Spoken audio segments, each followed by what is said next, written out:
사랑하는 서중앙 성도 여러분, 복된 안식일 예배의 자리로 나오신 여러분 모두에게 하나님께서 약속하신 은혜와 축복이 함께 하시기를 간절히 바랍니다. 그리고 그동안 궁금하고 보고 싶었던 여러 얼굴들이 마지막 고별 설교의 현장에 만나게 돼서 더 기쁩니다. 우리 한순영 자매님 너무 반갑습니다. 여러분, 우리 한순영 자매님 얼굴 잊어버리시죠? 잠깐 좀 일어나시죠. 우리 윤경희 집사님이 인도하셨는데 여러 여건과 형편상 그런 못하시다가 오늘 안식일 같이 참여하게 됐습니다. 여러분 박수로 좀 환영할까요? 네.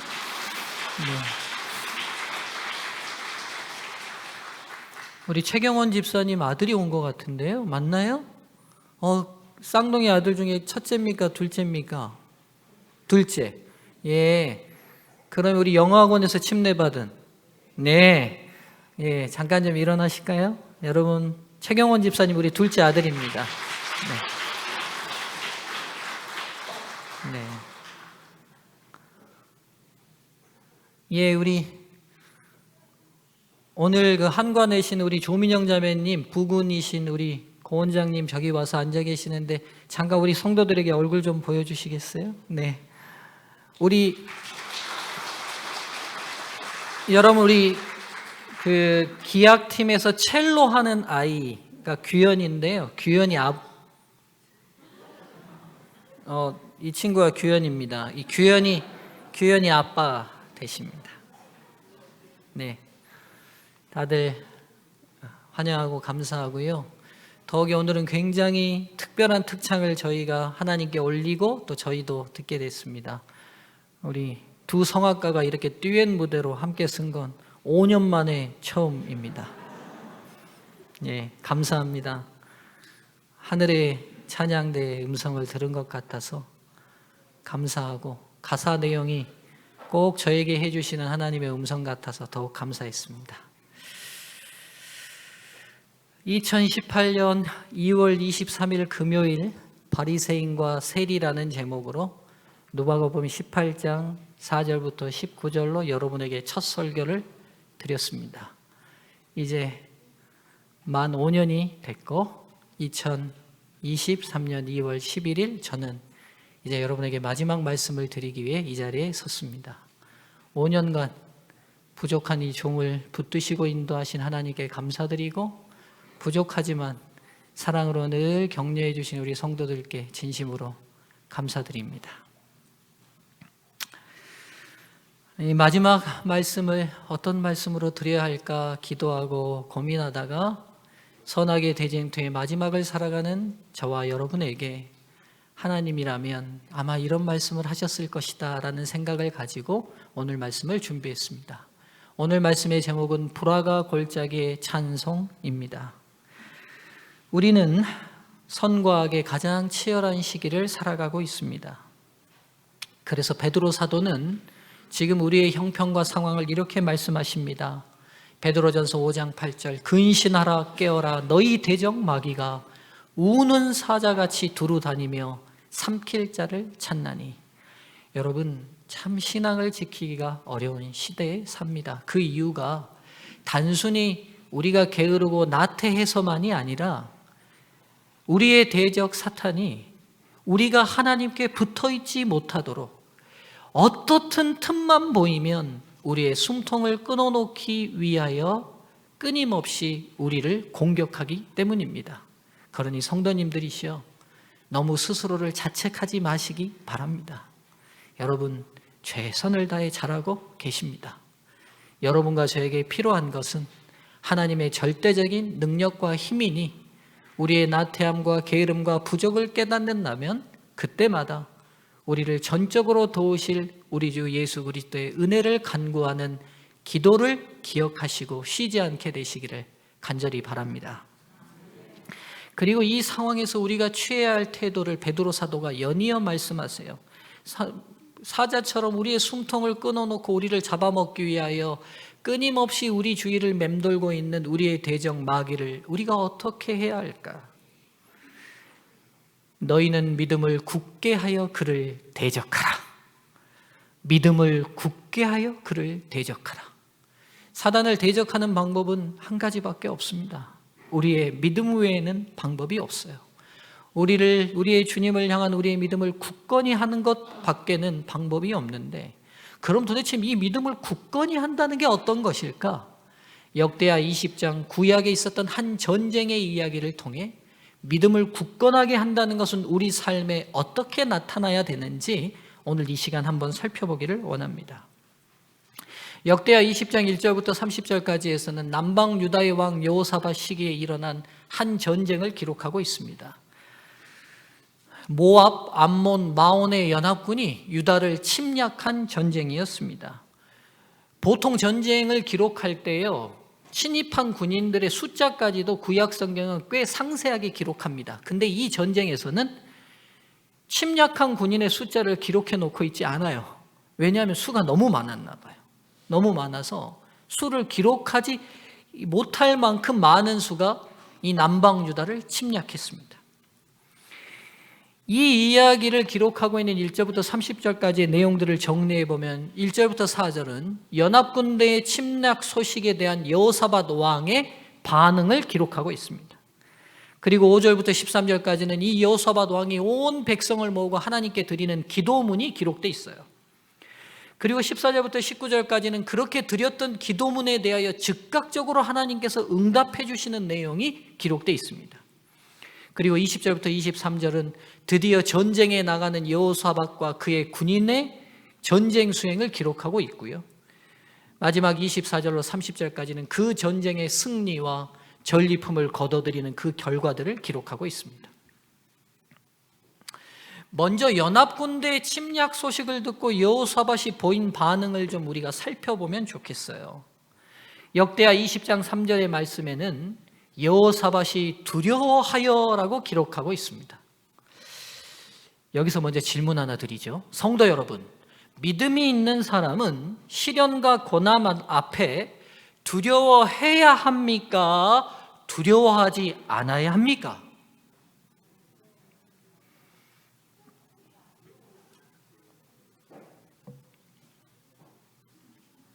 마지막이라 좀 어려운 질문 드렸습니다. 네. 다시요. 우리가 감당할 수 없는 시련과 위기와 어려움과 위협 앞에 믿음이 있는 사람은 두려워해야 합니까? 두려워하지 않아야 합니까? 네. 누가 대답했어요? 채윤이가? 그래요. 이론상은 두려워하지 않아야 될 것 같다는 대답을 해야 될 것 같습니다. 맞죠? 그러나 여러분, 두려워해야 할지 두려워해야 하지 않을지가 근본적인 문제는 아닌 것 같아요. 자, 여러분 한번 생각해 봅시다. 이런 사자가, 굶주린 사자가 여러분을 향해서 뛰어옵니다. 여러분 어떻게 하시겠어요? 여러분 어떻게 해야 돼요? 하나님이 지켜주시니까 안 무서워해도 됩니까? 네? 그 순간 아마 여러분을 향해서 뛰어오면요, 여러분 그 순간 사자를 피해 도망갈 거예요. 왜냐하면 이 사자로부터 오는 두려움과 공포 때문에 그 자리를 지킬 수 없을 겁니다. 만일 여러분 두려움과 공포를 느끼지 않고 그 사자 앞에 서 있으면 결과가 어떻게 되겠어요? 잡혀 먹고 끝납니다. 맞죠? 그렇다면 두려움을 느낀다는 우리 내 안에서 일어나는 감정적 반응은 꼭 필요한 겁니까? 불필요한 겁니까? 맞아요. 위기 앞에 그 경보 시스템을 알려주는 중요한 감정이 뭐냐면 두려움이에요. 두려움을 안 느끼면 큰 문제입니다. 두려워해야 돼요. 두려워해야 돼요. 근데 여러분, 저희는 자주 믿음이 있는 사람은 두려워하지 않아야 된다고 생각하기 쉬워요. 그러나 어려움과 시련 앞에 두려움을 느끼는 것은 우리의 생존을 위해 하나님께서 준비해 두신 경보 시스템이라는 사실을 아셔야 됩니다. 우리 뇌 속에서 두려움과 공포를 느끼는 부분은 어떤 부분이냐면 바로 여기 편도체라는 부분입니다. 이 편도체는 아몬드처럼 생겼어요. 아몬드처럼.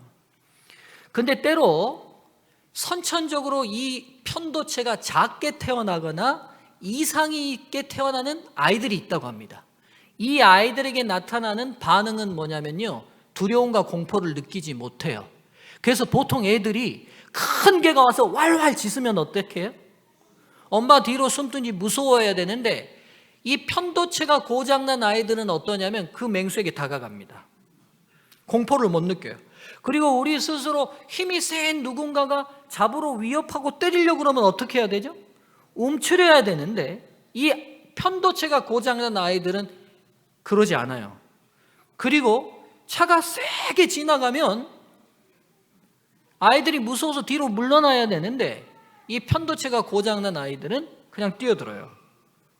즉, 위협을 느끼지 못하면, 위협 앞에 두려움이라는 감정을 느끼지 못하면 사람은 근본적으로 어떻게 되냐면 생존 자체가 어렵습니다. 죽게 돼요. 즉, 두려움은 하나님이 우리를 살리게 하시기 위하여 우리 안에 만들어 놓으신 중요한 경보 시스템입니다. 그러기에 여러분, 위협과 어려움 앞에 여호사밧이 두려움을 느꼈다는 것 자체가 믿음이 없는 것이 아닌 것입니다. 그런데 우리 성도들이나 대화를 해보면 여러분이 인생에서 예기치 않는 위협과 어려움과 시기를 만났을 때 불안해하고 두려워하는 여러분의 모습을 얘기하며 스스로를 믿음 없다고 생각하는 경우들을 제가 종종 왕왕 보게 됩니다. 여러분, 아니에요. 우리가 감당할 수 없는 위협을 만날 때, 감당할 수 없는 위기를 만날 때 두려워하는 건 하나님이 우리에게 주신, 살 길을 찾게 하게 하시기 위하여 주신 아주 중요한 시스템입니다. 두려움을 느끼는 것은 살 길을 찾기 위한 경보 시스템이 가동되는 거예요. 믿음은 이 두려움에 대해 어떤 선택을 할 것인지에 대해 발휘되는 힘인 것입니다. 20장 3절을 더 읽어보죠. 여호사밧이 두려웠어요. 그래서 어떻게 했냐고요? 두려움을 느꼈으니까 그 다음이 중요해요. 여호와께로 낯을 향하여 간구하고 온 유다 백성에게 금식하라 공표하매.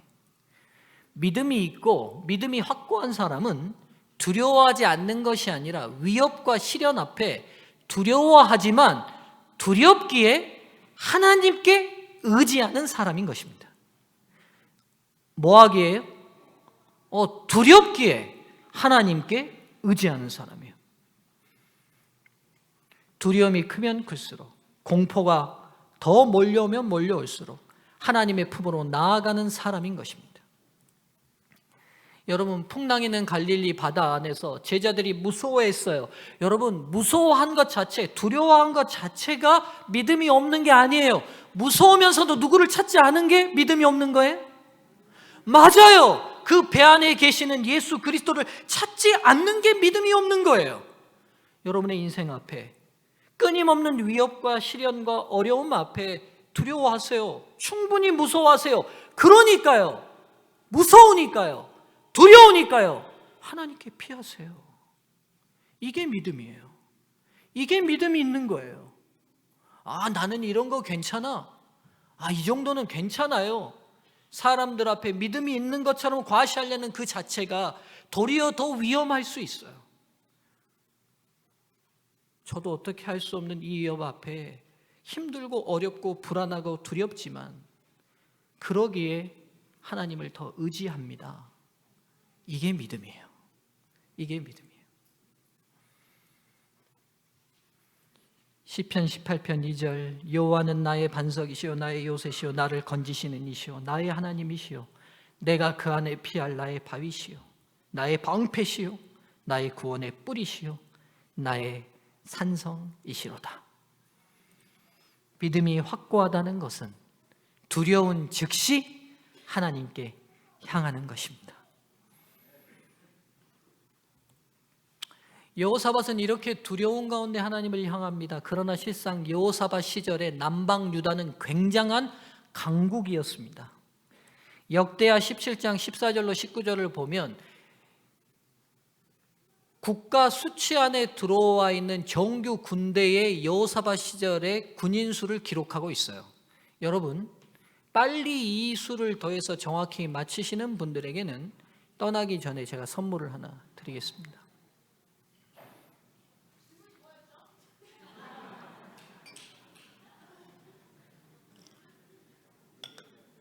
성빈이는 사람을 당황시키는 굉장한 탁월한 능력이 있어요. 질문을 다시 물어버리네요. 이 수를 어디 갔죠? 예. 누구요? 예훈이 몇만? 160만? 정확히 센 거예요? 다시 세보세요. 하람이 110만? 106만? 116만? 하람이 지금 이게 헷갈리고 있어요. 하람아, 성호 116만, 효주 106만, 116만. 얼마입니까? 예? 얼마예요, 여러분? 여러분, 세상에서 돈 못 번다고 너무 한탄하지 마십시오. 이것도 못 세가지고 이거 어떻게 합니까, 이거 지금. 하나님께서 제가 보니까 못 주시는 거네, 안 주시는 게 아니라. 우리 조인교회들에게 내가 보니까. 예? 이것도 계산이 안 되는데 하나님이 뭐 10억씩 100억씩 어떻게 주시겠어요. 계산하다가 교회 못 올 거 아니에요. 맨날 숫자 틀려가지고. 예? 더하다가 또 틀리고 더하다가 또 틀려가지고 예배 시간 늦을 것 같아서 지금 연봉 받는 거니까 감사하시기 바랍니다. 얼마입니까? 116만. 여러분, 우리나라 군대 몇 명입니까? 지금 2023년에 한국 군대 최신식 한국 군대가 얼마냐? 60만 지금 안 되죠. 무너졌어요. 그렇죠? 이북이 100만 정도 된다고 그래요. 여러분, 근데 이게 지금 몇 년 전이냐면 2500년 전이에요. 이 나라가 숫자를 세는 정규군이 몇 명이었다고요? 116만이었다고요. 그리고 그 밑에 절 보세요. 왕의 군사를 두었더라. 다른 성에도 예비군들까지 있어요. 예비군은 정규군에 포함시키지 않았어요. 생각해 보세요. 경상남북도만한 크기의 나라에 이 정도의 군인을 가지고 있어요. 그럼 여러분, 이 정도의 군사력을 기르려면, 여러분, 군사력이 그냥 길러지지 않아요. 임진왜란 때 율곡이 10만을 길러냅시다. 10만 정규군을 굴러내자는데 왜 못 길러냈어요? 10만을 먹일 양식이 없어요. 맨날 그걸로 조정해서 싸워요. 병자호란때 이 청나라가 쳐들어온다는 거 알아요. 아는데도요. 군인을 길러내려면 경제력이 떠받쳐야 돼요. 그래야 길러낼 수 있어요. 이 마찬가지잖아요. 그럼 116만 정규군을 거느릴 정도면 이 나라의 경제력이 어쨌다는 거예요. 그렇죠. 남방 유다가 적들이 들어오면 하나님, 저희는 아무것도 할 수 없습니다. 지금 이렇게 기도하고 있기 때문에 이들이 아무것도 할 수 없는 진짜 연약한 나라라고 생각하시면 오산이에요. 정규군 116만을 거느릴 수 있을 만큼 부강한 나라예요. 이렇게 된 이유가 뭐냐면 여호사밧이 왕이 된 이후부터 지속적으로 군사력을 키우기 위한 노력이 있었음을 알게 됩니다. 그가 아버지 왕위로부터 물려받은 이후 아사의 아들 여호사밧이 대신하여 왕이 되어 스스로 강하게 하여 이스라엘을 방어하되 유다 모든 견고한 성읍에 군대를 주둔시키고, 그러니까 여호사밧이 왕이 되고 난 다음에 남방 유다의 지정학적 위치를 정확히 그는 간파했어요. 이게 지정학적 위치가 어떠냐면 제일 남쪽에 있는 큰 이집트, 북쪽에 있는 아시리아나 시리아나 바벨론이라는 큰 나라가 언제든지 충돌할 수밖에 없는 나라예요. 이 나라는 끼어가지고 한국과 비슷해요.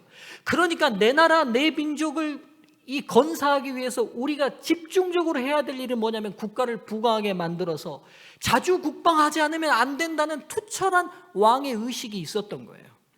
그렇죠? 왕이 됐으니 왕으로서의 특권만 누리는 게 아니라 왕으로서 주신 책무를 다하기 위하여 그가 할 수 있는 능력, 재능, 시간 모든 걸 사용하여 자기에게 부여된 나라와 민족과 영토를 지키기 위하여 최선을 다했다는 사실을 알게 됩니다. 즉 믿음이 있고 믿음이 확고하다는 것은요, 여러분, 자신에게 부여받은 사명을 위해 가용 가능한 재능과 시간과 재화를 사용하여 자신의 임무를 완수하는 것입니다. 믿음이 있다는 건 많은 시간 기도한다는 것을 의미하지 않아요. 믿음이 있다는 것은 신앙적인 어떤 일을 한다는 것만을 의미하지 않아요. 믿음이 있다는 건 지금 여러분들이 각자 부름받은 그 위치에서 여러분이 할 수 있는 최선을 다하여 여러분에게 맡겨준 사명을 완수해내는 것이 믿음 있는 겁니다. 믿음 있는 겁니다. 그러니 여러분 회사에서 여러분들이 사직서를 내면 절대로 너는 그만두면 안 된다고 붙드는 그리스도인이 되셔야 돼요. 우리 학생들 삼육학교에서 전학 간다 그러면 다른 사람은 다 전학 보내도 니는 안 된다고 교장 선생님이 붙드는 아이가 돼야 된다고. 네. 미안해, 나도 그렇게 못 살았어. 네. 그렇게 살아보자고. 그렇죠? 저도 마찬가지잖아요. 저도 마찬가지잖아요. 목사로서 제가 해야 될 최선의 업무가 성도님들을 양육하고 교회를 부흥시키는 일인데 제가 제 임무를 충분히 최선을 다하여 할 수 있는 모든 노력을 다 투자해서 했냐고 물은다면 저도 하려고 노력은 했으나 마음대로 안 되더라고요. 그러나 여러분, 믿음이 있다는 건 이 원리라는 사실은 우리 모두가 잊지 않고 기억했으면 좋겠어요.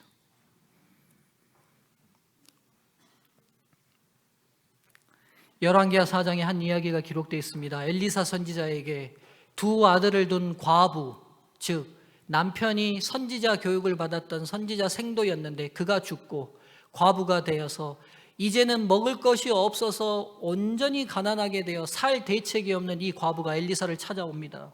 그리고는 우리 이러다가 굶어 죽게 생겼사오니 선지자께서 내 남편의 선생이셨으니 우리를 좀 챙겨주시고 우리의 호구지책을 마련해 달라고 간구합니다. 여러분, 근데 엘리야가 이때 한 말이 뭔지 아세요? 엘리야가 이렇게 얘기합니다. 함께 읽어볼까요? 시작. 내 집에 무엇이 있는지 내게 말하라. 여러분, 우리가 성경을 그냥 읽고 가면 그러지만 이게 우리의 이야기라고 한번 생각해 보세요. 이거 굉장히 웃기지 않습니까? 선지자님, 이러다가는 우리 다 굶어 죽게 생겼습니다. 아무것도 없습니다. 남편 죽고. 고대 세계에서 제일 불쌍한 사람이 뭐냐면 과부와 고아거든요. 과부와 고아예요. 그러니까 가장 불쌍한 사람이에요. 가장 불쌍해서 먹고 살 대책이 없어서 돈 될 만한 건 아무것도 없으니까 지금 선지자 찾아왔잖아요. 근데 선지자가 뭐라고 말해요? 아유, 그래, 얼마나 힘드냐. 집에 가봐라. 내가 그러면 기도해 놓을 테니까 그 솥단지 열면 금괴가 100개 들어있을 것이다. 이렇게 해주면 얼마나 좋아요. 아무것도 없는 사람인데 근데 뭐라고 대답해요? 뭐라고 물어요? 돌이요? 내 집에 뭐가 있느냐? 뭐가 있으면 왔겠냐고요. 뭐가 없으니까 왔잖아요. 근데 네 집에 뭐가 있냐고 물어요. 왜요? 왜죠? 여러분, 우리가 성경의 한 스토리 하나하나는 우리 하나님을 이해하는 굉장히 중요한 단서가 돼요. 그랬더니 과부가 또 뭐라 그래요? 아무것도 없는 중에 또 있는 거 하나 생각해냈어. 뭐가 하나 있어요? 뭐가 있어요? 기름병 하나 있어요. 기름. 예? 밀가루도 없다니까요. 여러분, 기름이 왜 필요한 줄 아시죠? 그 사람들은 밀가루로 반죽해서 빵을 만들어 먹는 문화니까 그 밀가루 반죽할 때 올리브유 기름을 넣어서 반죽을 해요. 그럼 여러분, 기름만 있고 뭐도 없다는 거예요. 지금 밀가루도 없다는 거예요. 그러니까 오늘 뭔가 해결 안 되면 내일은 죽을 사람이에요. 여러분, 기름 먹고 살기야 살겠죠. 그렇죠? 그러니까 밀가루 반죽할 그 기름만 한 병 남아 있는 거예요. 근데 엘리사가 뭐라고 대답하죠? 지금 돌아가서 동네에서 빌릴 수 있는 그릇들을 빌리되 조금 빌리지 말라고 말해요. 그러니까 무슨 말이에요? 빌릴 수 있는 대로, 할 수 있는 대로 다 그릇 빌리래요. 과부와 이 두 아들이 온 동네를 돌아다니면서 빈 그릇들을 다 모아옵니다. 엘리사가 말하죠. 그 기름병을 거기에다 부어라, 기름을. 어떤 일이 일어난지 우리는 다 압니다. 빌려온 모든 그릇이 다 차고 난 이후 드디어 기름이 멈춥니다.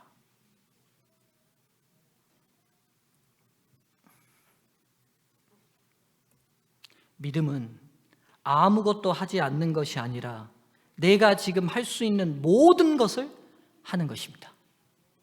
우리가 믿는 하나님은 내가 할 수 있는 모든 것을 하는 동안 기적을 베푸시는 분이시기 때문입니다. 하나님의 기적은 오늘 부여된 그 위치에서 최선을 다하는 사람에게 베푸십니다. 이게 믿음 있는 겁니다.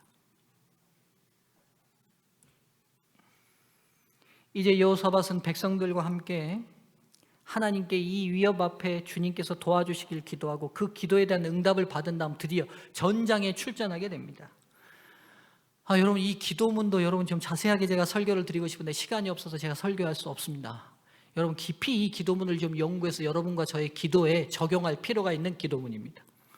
여하튼 이제 그 기도의 응답을 받고 드디어 전장에 출전해요. 그런데요, 이 전쟁에 나가는 여호사밧의 군대가 아주 특별합니다.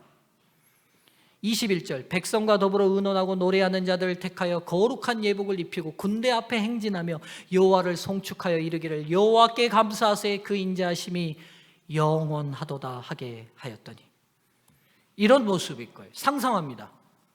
상상하지만 이런 모습이에요. 지금 여러분 생각해 보세요. 전장에 나가는 군인들 제일 앞에 누가 서야 되냐면 무기를 갖춘 군인들이 서야 돼요. 그렇죠? 그런데 여호사밧이 전장에 임하는 군인들을 편성할 때 어떻게 하냐면 노래 잘하는 성도들을 뽑아서 특별한 옷을 입히고 그들이 찬양하고 그 뒤로 군인을 세워서 전장에 나가요.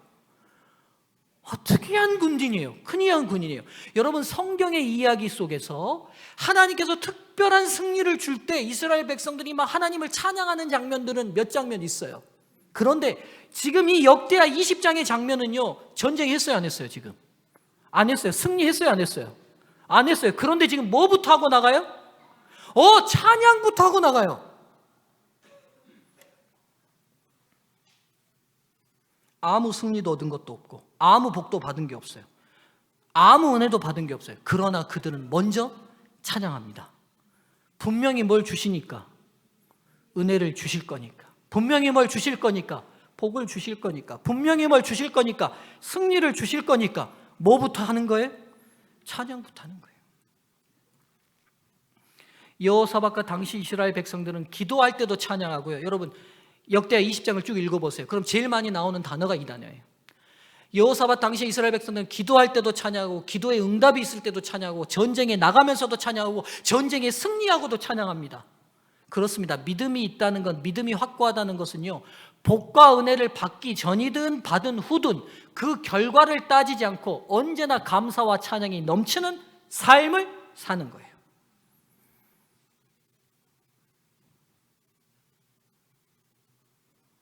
믿음이 있다는 것, 믿음이 확고하다는 것은 어떤 결과와 관계없이 찬양과 감사가 넘치는 것입니다.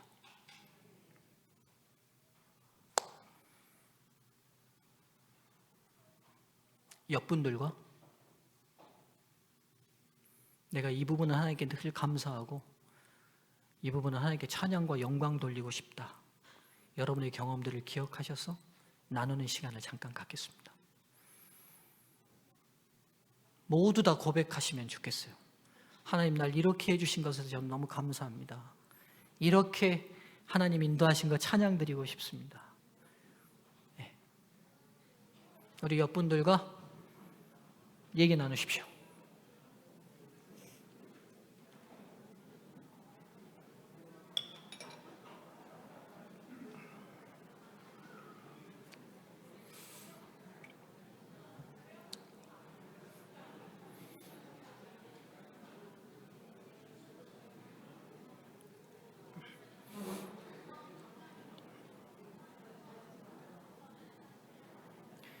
여러분 입 다물고 계시지 마시고 고백하세요.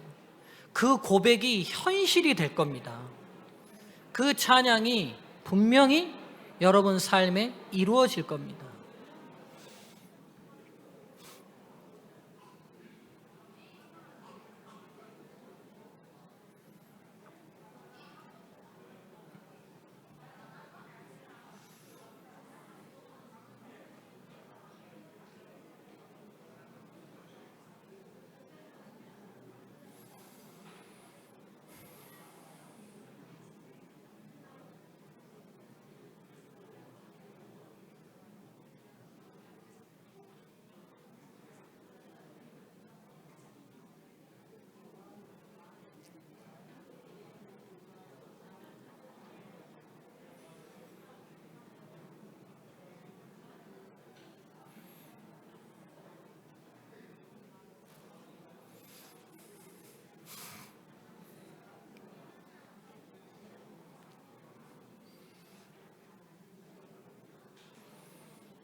여러분께 감사하고 여러분이 찬양드리는 이 음성을 하나님께서 다 들으시고 기뻐하시리라고 생각합니다.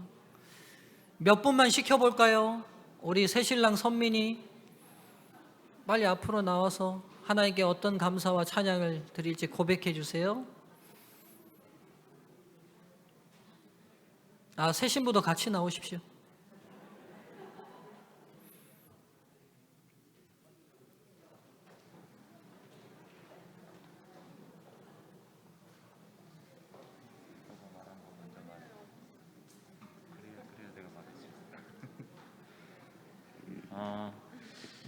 이제 신앙을 많이 이제 시작한 지 얼마 안 됐는데 이런 배우자를 저한테 보내주셔서 되게 신앙에 대해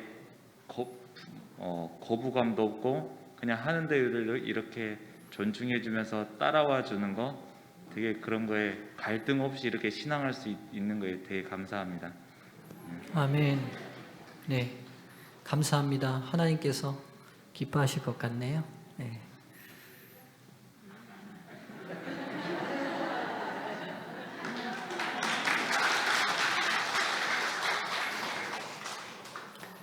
우리 고영태 집사님, 하나님께 찬양 한번 올리시죠.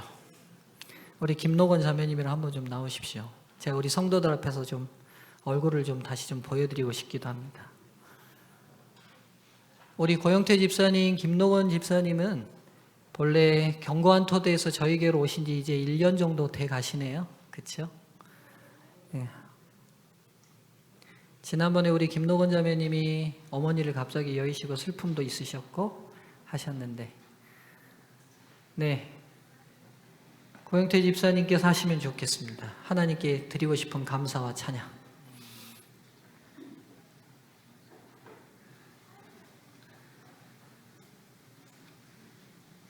방금 목사님 말씀을 통해서 많은 은혜를 받았습니다. 근데 저희 삶을 돌아보면 어려울 때도 많았고 좋을 때도 있었지만, 항상 지금까지 지나와서 돌아보면 참 감사할 것밖에 없다는 생각을 많이 평상시 하고 있었죠. 오늘은 더더욱이나 참 감사했구나 그런 생각들을 했습니다. 그래서 어떤 상황에서도 하나님을 믿고 찬양하며 감사하면서 살아야겠다는 것을 더 다짐해 봤습니다. 감사합니다.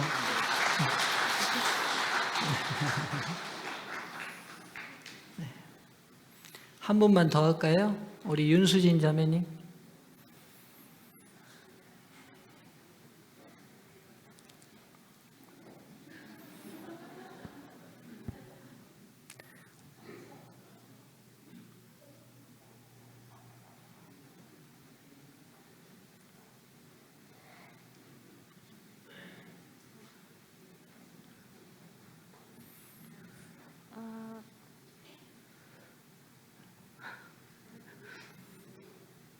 목사님 만나게 되면서 이런 말씀이라던가 이런 주변에 계시는 분들의 영향에 의해서 제가 약간 저의 생각이라던가 이런 게 많이 지금 바뀌고 있거든요. 앞으로 좀 더 열심히 다니도록 하고 항상 감사한 마음으로 살고 있습니다.